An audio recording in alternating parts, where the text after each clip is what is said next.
Salam sejahtera Bapak Ibu Saudara, salam jumpa kembali dalam siraman rohani dari Gereja Isa Al-Masih Pegangsaan Jakarta. Kita berdoa terlebih dahulu sebelum bersama-sama merenungkan firman Tuhan. Mari kita berdoa. Bapa kami yang ada di surga, kami datang kepadamu mengucap syukur untuk penyertaan Tuhan, berkat Tuhan pada hari ini. Apapun yang kami hadapi, setiap keadaan, pasang surutnya hidup kami, setiap musim yang berlalu di dalam hidup kami percaya bahwa Tuhanlah yang berdaulat dan Tuhan tidak pernah meninggalkan kami. Terbukti Tuhan hari ini pun kami masih dapat Tuhan izinkan dan Tuhan berikan untuk kami dapat mendengarkan dan mendapatkan siraman rohani. Mari berkati siraman rohani ini buat kami semuanya. Dan kami percaya Tuhan berbicara untuk kami agar kami semakin diteguhkan dengan firman-Mu. Dalam nama Bapa, Putra, dan Roh Kudus kami mengucap syukur dan berdoa. Amin. Bapak Ibu Saudara, ada satu eksperimen sederhana Saudara. Ya Bapak Ibu, kita punya dua telinga. Yes. Mari kita gambar. Saya sudah menggambarnya. Lalu kemudian saya gunting dan kemudian saya satukan menjadi hati. Dari telinga yang kanan, telinga yang kiri. Lalu kemudian disatukan membentuk hati. Wah, keren ya Saudara. Potongan telinga menjadi hati karena telinga itu dekat dengan hati. Apa yang terjadi dalam tindakan, dalam perkataan kita itu bermula dari hati. Dan hati itu sendiri bermula dari apa? Dari telinga. Firman Tuhan di dalam Yakobus pasal 1 ayat 19 itu sangat simpel sekali dan gamblang sekali. Yakobus menuliskan demikian. Yakobus 1 ayat 19. Hai saudara-saudara yang kukasihi, ingatlah hal ini. Setiap orang artinya saya, Bapak Ibu, setuju ya? Hendaklah cepat untuk mendengar. Wah, memang cepat karena kita punya dua telinga. Cepat untuk mendengar tetapi lambat untuk berkata-kata dan juga lambat untuk marah.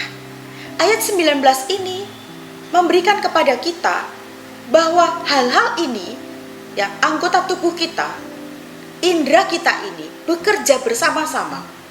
Dari telinga kita adalah pendengaran kita, mulut kita, lalu kemudian hati kita bicara tentang perasaan, tentang pikiran, hati kita bicara tentang kehendak kita, tentang will kita.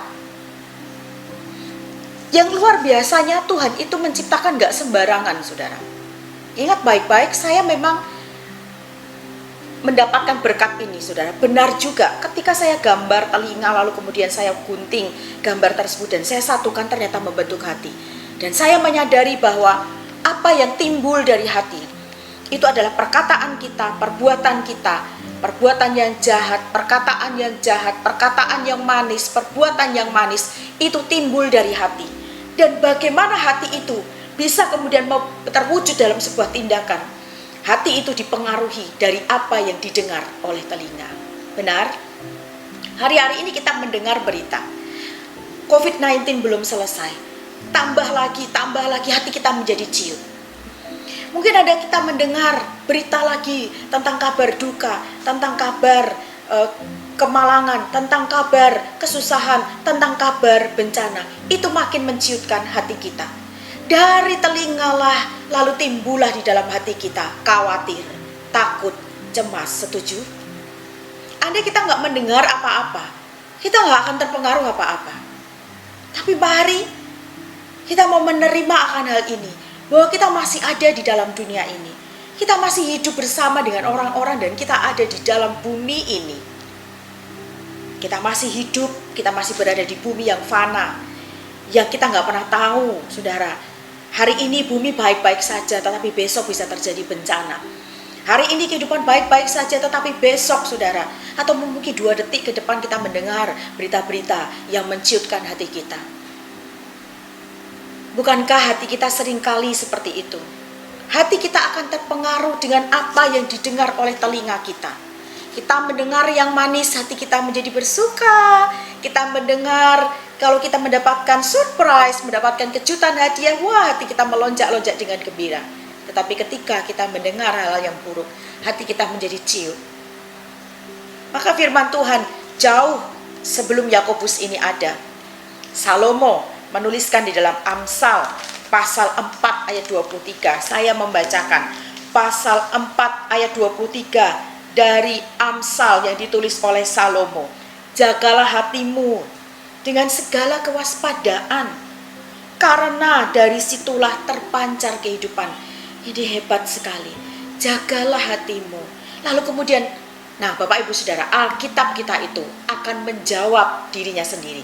Artinya ketika kita nggak mengerti ayat ini, maka bacalah terus Alkitab itu. Ayat-ayat di depannya, ayat di belakangnya, kitab sebelumnya, kitab setelahnya akan memberikan jawabannya.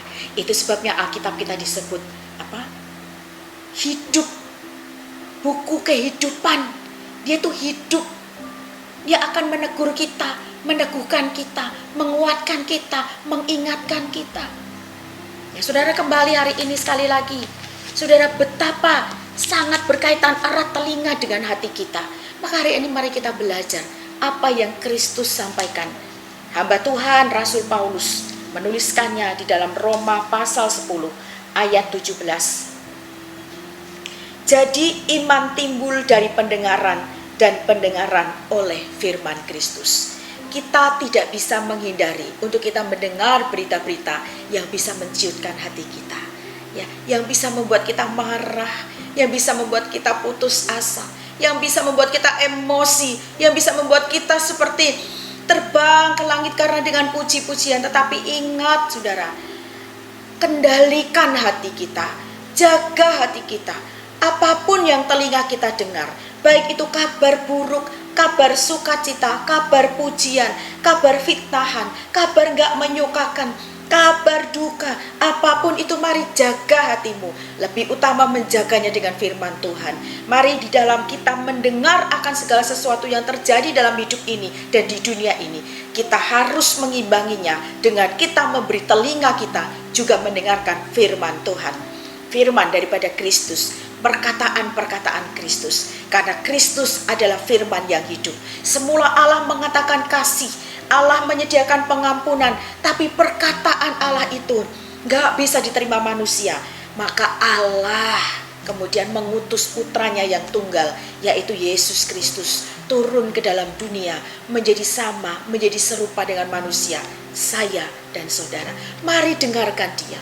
Sediakan telinga kita, karena segala sesuatu dekat dengan hati kita. Sediakan telinga kita untuk kebenaran firman-Nya, karena dari situlah akan timbul iman kita, akan timbul kebaikan-kebaikan yang muncul dari hidup kita, dari perkataan kita, karena yang kita dengar adalah firman Tuhan. Sekali lagi, kita bukan tidak boleh mendengar tentang dunia ini, kabar berita, tapi jaga hati, kendalikan hati dan taruh.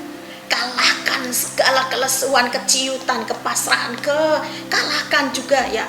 Kalahkan kekhawatiran, ketakutan, kalahkan keemosian, keegoisan dengan firman Tuhan. Isi hati kita dengan firman Tuhan, sehingga hidup kita akan berpadanan dengan Kristus. Karena itulah yang Kristus inginkan dari hidup kita. Selamat menjalani kehidupan bersama dengan Tuhan, dengar-dengaran akan firman-Nya. Jaga hati, jagalah hati dengan segala kewaspadaan, karena dari situlah terpancar kehidupan. Tuhan Yesus memberkati Bapak Ibu Saudara sekalian. Shalom, salam sejahtera.